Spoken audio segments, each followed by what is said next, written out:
अस्सलाम वालेकुम। आज की छोटी सी वीडियो हमने बनाई है जो कि इस टॉपिक के बारे में है कि सीएसएस इतना मुश्किल क्यों है।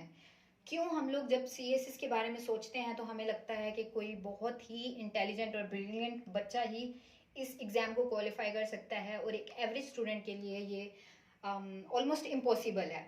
तो आज हम देखते हैं कि क्यों हमारी सोसाइटी में इसको एक टैबू की तरह बनाया गया है कि सीएसएस के लिए आपको बहुत ज़्यादा पढ़ना पड़ता है, आपको इसके लिए बहुत ज़्यादा टाइम देना पड़ता है। तो कौन से फैक्टर्स हैं जो इन्हें मुश्किल बनाते हैं? तो डिस्कशन स्टार्ट करते हैं।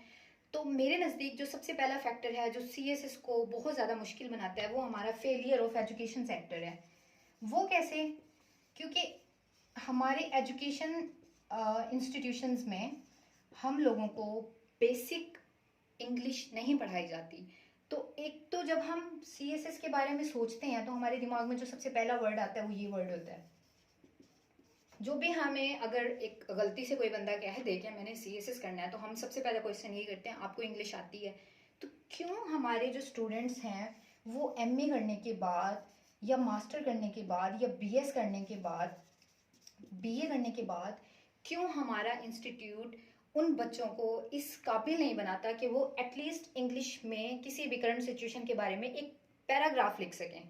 तो वो बच्चा जो हमारा मास्टर करके निकला है एमए करके या बीए करके, वो बिल्कुल भी एक इंग्लिश पैराग्राफ या एक इंग्लिश स्टोरी या एक इंग्लिश ऐसे नहीं लिख पाएगा इन सिंपल इंग्लिश। क्यों? क्योंकि हमारा एजुकेशन सेटअप हमें इनकरेज ही नहीं करता इस चीज़ को पढ़ने में। फिर हम क्या करते हैं, हम हमारा हमारा एजुकेशन सेक्टर हमें बताता है नोट्स। अब नोट्स हम कब बनाते हैं? नोट्स हमारा थर्ड पॉइंट बनता है। फर्स्ट आपने क्या करनी है, बुक रीड करनी है, फिर आपने कॉन्सेप्ट लेना है, फिर आपने उस कॉन्सेप्ट से नोट्स बनाने हैं। अब इस तरह में जो हमारे इंस्टीट्यूट हैं, हमारी एकेडमीज़ हैं, हमारे स्कूल्स हैं, वो हमें क्या डायरेक्ट हमें जंप करवाते हैं नोट्स पे। नोट्स से क्या होता है? नोट्स आपका थर्ड स्टेप बनता है आपकी बुक रीडिंग से। एक तो हमें फेलियर ऑफ एजुकेशन सेक्टर में हम देख रहे हैं कि हमें बुक रीडिंग प्रमोट नहीं की गई। बुक रीडिंग से हमें बिल्कुल भी आशना नहीं किया गया, हमें बताया ही नहीं गया कि एक बुक रीडिंग, बुक से आप पहले उस चीज़ को पढ़ें, फिर उससे आप कॉन्सेप्ट लें, फिर उस चीज़ के नोट्स बनाएं और उस चीज़ के बारे में अपनी व्यूज़ दें, अपने आइडियाज़ दें, जिसे हम क्रिटिकल थिंकिंग कहते हैं। बुक रीडिंग ही नहीं है जब बच्चे में, चाहे वो मास्टर करके आ रहा है या बीए करके आ रहा है, जिसमें बुक रीडिंग ही नहीं है, तो वो क्या आपको एक क्रिटिकल थिंकिंग देगा किसी भी चीज़ के बारे में? वो आपको कोई भी न्यू आइडियाज़ देगा? क्यों नहीं देगा? क्योंकि वो तो नोट्स से पढ़ के आ रहा है और नोट्स कभी भी आपकी क्रिटिकल थिंकिंग को प्रमोट नहीं करेंगे जब तक आप फुल कॉन्सेप्ट बुक नहीं पढ़ेंगे। ठीक है। उसके बाद जो हमारे पास इस उसमें आता है, तो उससे हमारे नोट से क्या होता है, हमारी रोट लर्निंग होती है। रोट लर्निंग मतलब हमारे पास रट्टा सिस्टम प्रमोट किया गया है हमारे एजुकेशन सेक्टर में। रट्टा सिस्टम से क्या होता है, जब आपकी बेस ही आप सेवन्थ में रट्टा लगा रहे हैं, रोट लर्निंग हो रही है, एट्थ में हो रही है, नाइन्थ में हो रही है, टेंथ में हो रही है, फिर उसके बाद अगर आप एफएससी में आ जाते हैं, तो पूरे हमारे एजुकेशन सेटअप में रोट लर्निंग चल रही है। लेकिन सीएसएस वो एग्ज़ाम है जहाँ पे रोट लर्निंग का कोई कॉन्सेप्ट नहीं है। वहाँ पे आपकी क्रिटिकल थिंकिंग काम आएगी। वहाँ पे चीज़ों को लेकर, करंट अफेयर को लेकर, किसी भी पॉलिटिकल अफेयर को लेकर आप क्या व्यूज़ रखते हैं, आप सजेशन दें, आप कैसे इस चीज़ को ठीक कर सकते हैं या कौन सी रिफॉर्म्स हो सकती हैं, उसमें आपका व्यू पूछा जाता है। लेकिन हमारा पूरा एजुकेशनल बैकग्राउंड मैट्रिक से, एफए से, बीए से, मास्टर से, वो बेस कर रहा है रोट लर्निंग पे। तो जब आप डायरेक्टली मास्टर के बाद जंप करते हैं सीएसएस में, तो सबसे पहला चैलेंज तो आ ही आपके पास बुक रीडिंग का जाता है। तो जब स्टूडेंट से कहा जाता है सीएसएस में कि आपने बुक रीडिंग करनी है, तो बुक रीडिंग उन्हें लगता है कि शायद कोई इतना बड़ा पहाड़ हमें दे दिया गया है कि जिसे पढ़ना पढ़ना है। और सीएसएस तो, जब इस डायरेक्ट सीएसएस से आप बुक रीडिंग पे जंप कर रहे हैं अपने सारे एजुकेशनल बैकग्राउंड में रोट लर्निंग के बाद, तो आपको सीएसएस कैसे आसान लगना है जहाँ पे बुक रीडिंग को प्रमोट किया जा रहा है? तो डेफिनेटली एक तो फैक्टर हो गया ना फिर failure of over education sector. क्या हमारे एजुकेशन ने, हम एजुकेशनल सिस्टम ने हमें प्रमोट ही नहीं किया क्वेश्चनिंग के लिए, हमें प्रमोट ही नहीं किया गया क्रिटिकल थिंकिंग के लिए, हमें प्रमोट ही नहीं किया गया बुक रीडिंग के लिए। लेकिन फिर मास्टर के बाद जब हम डायरेक्ट जाते हैं सीएसएस में, तो ना हमें इंग्लिश आती है, ना हमें इंग्लिश में एक सिंपल पैराग्राफ या कोई भी एक टॉपिक या ऐसे लिखना आता है, ना ही हमें फिर बुक रीडिंग की आदत होती है। तो सीएसएस हमारे लिए फिर कैसे आसान हो सकता है। और दूसरी चीज़ मैं यहाँ मेंशन करना चाहूँगी कि जो हमारे सीएसएस क्वालिफाइड हैं बहुत सारे, अगर हम उनके इंटरव्यूज़ देखें तो वो हमें कहते हैं कि हम लोग मिडिल क्लास से हमारा हम ताल्लुक़ रखते थे और हमारे पास कोई एक्सेस नहीं थी एज सच किसी high level high standard school में पढ़ने की। तो उन्होंने क्या बताया, उन्होंने कहा कि हमने मास्टर किया और उसके बाद हमने अपनी इंग्लिश अच्छी की। इंग्लिश अच्छी करने के बाद हमने बाकी सब्जेक्ट को कवर किया और सीएसएस में अपेयर हुए, सेकंड या थर्ड अटेम्प्ट में हमने क्वालिफाई कर लिया। तो अब आप ये देखें कि एक बच्चा जो अपने एकेडमिक बैकग्राउंड में सी एवरेज स्टूडेंट है, लेकिन वही बच्चा मास्टर के बाद अपनी इंग्लिश इम्प्रूव करता है। फिर वही बच्चा हमारा सिविल सर्वेंट बनता है। आप यहाँ पर ये चीज़ नोट करें कि वही बच्चा जो यहाँ पर एवरेज है, वो बच्चा यहाँ पर सिविल सर्वेंट है। क्यों? क्योंकि उसने अपनी इंग्लिश इम्प्रूव की है। तो इस बीच में मास्टर के इस हमारे एकेडमिक इरा में कहाँ है हमारे एजुकेशन सेटअप का रोल। जो ये इंग्लिश इम्प्रूव का रोल है, जो यहाँ होना चाहिए था, वो यहाँ आकर बनता है। एक यही बच्चा हमारा सिविल सर्वेंट बन रहा है ना, अपने आप पे मेहनत करके, अपने आप को इम्प्रूव करके। तो अगर इस बीच में ये मेहनत यहाँ कर दी जाए, हमारे स्कूल में कर दी जाए, हमारे कॉलेजेस में कर दी जाए, तो ये वाला जो हमारा टाइम पीरियड सीएसएस को मुश्किल बनाता है, वो गैप खत्म हो जाएगा।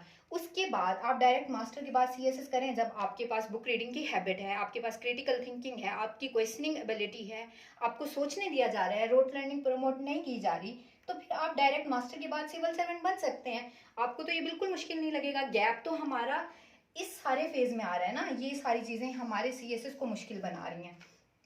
तो यहाँ पर पॉइंट में सिर्फ ये मेंशन करना चाह रही थी कि सीएसएस बिल्कुल भी मुश्किल नहीं है अगर आपकी स्कूलिंग अच्छी है। यहाँ पर जो बहुत सारे बच्चे हैं जो मिडिल क्लास या एवरेज स्टूडेंट हैं, उन सबको ये फेस करना पड़ता है और इस फेज के बाद ही वो जाकर इस फेज को कवर करते हैं या क्लियर करते हैं। तो फिर करना क्या चाहिए अगर सीएसएस इतना मुश्किल अब बन ही गया है, क्योंकि हम अपने सेटअप को अभी हम तो चेंज करने के अभी काबिल नहीं है, तो फिर करना क्या चाहिए। तो करना ये चाहिए आपको कि आपको कंसिस्टेंसी दिखानी चाहिए सीएसएस की तैयारी में। कुछ भी नहीं है। सबसे पहले अगर तो आप एक बहुत ज़्यादा ब्रिलियंट बच्चे हैं तो आपको तो ज़रूरत ही नहीं है ये सब फेस कवर करने की, क्योंकि आप ऑलरेडी एक अच्छे स्कूल से पढ़ के वो फेस कवर कर चुके हैं अपना इंग्लिश का। दूसरी चीज़ ये बनती है कि अभी अगर आप सीएसएस की तैयारी स्टार्ट कर रहे हैं, अभी आई थिंक 5 से 6 माह हैं सीएसएस की तैयारी में, तो सबसे पहले आप क्या करें, एक ट्रेडिशनल ऐसी चीज़ बताई जाती है सब स्टूडेंट्स को, न्यूज़पेपर रीड करें। न्यूज़पेपर रीडिंग से होगा क्या। पहले तो वो बच्चे जिनको न्यूज़ रीडिंग की हैबिट बिल्कुल भी नहीं है, वो क्या करें, वो बस थोड़ी सी ट्राई करें न्यूज़पेपर को पढ़ने की। सिर्फ थोड़ा सा टाइम दें, अपना समझ आ रहा है या नहीं आ रहा, ट्राई करते रहें। क्योंकि ट्राई अगेन वाली एक कोटेशन है, उसको फॉलो करते रहें। जब आपको कम से कम न्यूज़पेपर देखने की आदत हो जाएगी, एटलीस्ट आप जब डेली न्यूज़पेपर देख रहे हैं या कुछ ना कुछ एक दो सेंटेंसेस देख रहे हैं, तो फिर आपको नेक्स्ट फेज में वो न्यूज़पेपर पढ़ना भी आ जाएगा। दूसरी चीज़ आपको क्या करनी है, बुक रीडिंग करनी है। कोई अच्छी सी सिंपल सी इंग्लिश की जो बिल्कुल सिंपल राइटिंग में लिखी गई बुक हो, वो बुक ले लें। वैसे जो आजकल मैं पढ़ रही हूँ वो है Pakistan is a hard country, बहुत ही सिंपल लिखी हुई बुक है। तो वो मुझे बहुत पहले सजेशन मिला था, लेकिन वो चल आजकल रही है, तो बहुत मैं रिकमेंड करूँगी वो बच्चे जो बिल्कुल बिगनर हैं इंग्लिश में, तो उनके लिए तो इंतहाई आसान है इस चीज़ को समझना। तो बुक रीडिंग स्टार्ट करें, उससे जो आपको बात समझ आ रही है उसके नोट्स बना लें, पॉइंट्स बना लें। ठीक है।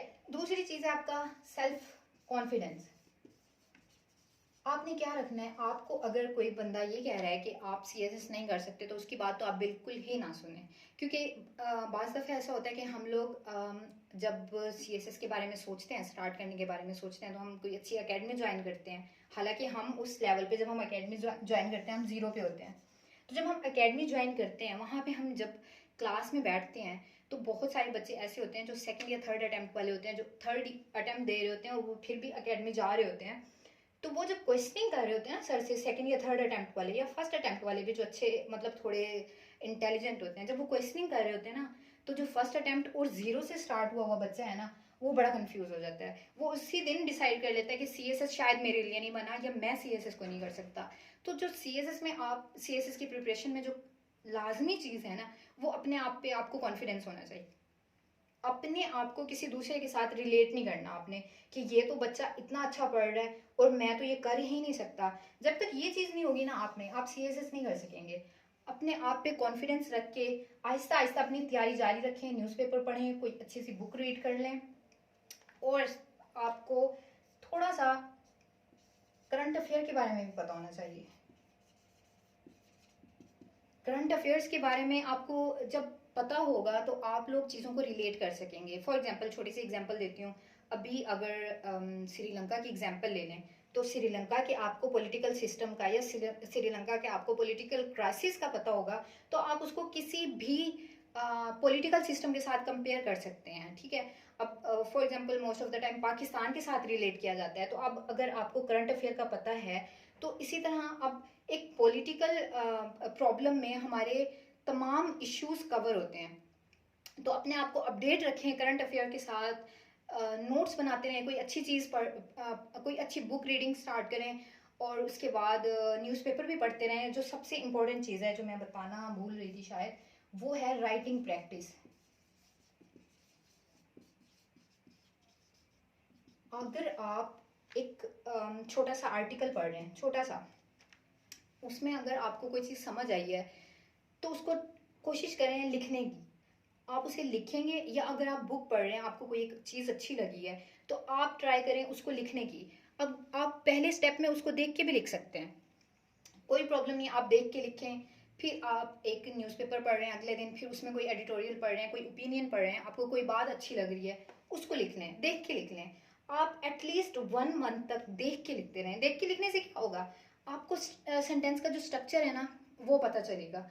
आपको पता चलेगा कि कौन सा वर्ड कहाँ पे सूट कर रहा है, कहाँ पे कौन सा एक्सप्रेशन यूज़ किया गया है राइटिंग का। तो आप 1 मंथ कम से कम एक एडिटोरियल देख के लिखें। उसके बाद आपकी एक तो क्या होगा, आपकी राइटिंग हैबिट डेवलप हो जाएगी। उसके बाद से आप लोग ऑब्वियसली, ये तो है ही है कि आपको अपनी इंग्लिश बेसिक से सीखनी होगी।